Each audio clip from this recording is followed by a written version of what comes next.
நீலகிரி மாவட்டம் கூடலூரில் பெய்து வரும் கனமழை காரணமாக பொதுமக்களின் இயல்பு வாழ்க்கை கடுமையாக பாதிக்கப்பட்டுள்ளது. மழை பாதிப்பு குறித்து நமது செய்தியாளர் மகேஸ்வரன் அளித்த தகவல்களை பொது பார்க்கலாம். நீலகிரி மாவட்டத்திற்கு அதி கனமழைக்கான சிவப்பு எச்சரிக்கை விடுக்கப்பட்ட நிலையில் கூடலூர் மற்றும் அதனை சுற்றி இருக்கக்கூடிய பகுதிகளில் நேற்று இரவு முதலே தொடர்ச்சியாக கனமழை பெய்து வருகிறது. பாடந்துறை உள்ளிட்ட பகுதிகளில் ஏற்பட்ட கனமழை காரணமாக இங்குள்ள ஆற்றில் வெள்ளப்பெருக்கு ஏற்பட்டிருக்கிறது. ஆற்று நீர் இங்கு இருக்கக்கூடிய சாலைகளை மூழ்கடித்து அதே போல குடியிருப்புகளை மூழ்கடித்திருக்கிறது.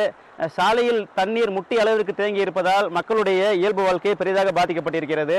மக்கள் வீடுகளுக்குள்ளேயே முடங்கி கிடக்கிறார்கள். வாகனங்களும் தண்ணீரில் சிக்கி பழுதாகக்கூடிய காட்சிகளையும் பார்க்க முடிகிறது.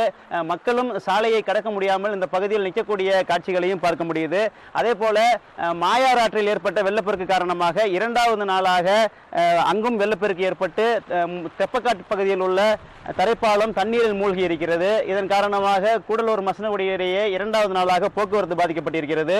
ஊட்டியிலிருந்து கூடலூர் செல்லக்கூடிய சாலையில் ஆகாசபாலம் என்னும் பகுதியில் மரம் விழுந்து சுமார் 2 மணி நேரத்திற்கு மேலாக போக்குவரத்து பாதிப்பு ஏற்பட்ட நிலையில் அப்பகுதிக்கு விரைந்த தீயணைப்புத் துறையினர் மரத்தை அகற்றி போக்குவரத்தை சீரமைத்திருக்கிறார்கள். தொடர்ச்சியாக மழை பெய்து வரக்கூடிய சூழ்நிலையில் ஆற்றில் ஏற்பட்டிருக்கக்கூடிய வெள்ள பாதிப்புகள் அதிகரிக்கக்கூடிய வாய்ப்புகள் இருக்கிறது. மீட்பு படையினரும் தயார் நிலையில் இருக்கிறார்கள்.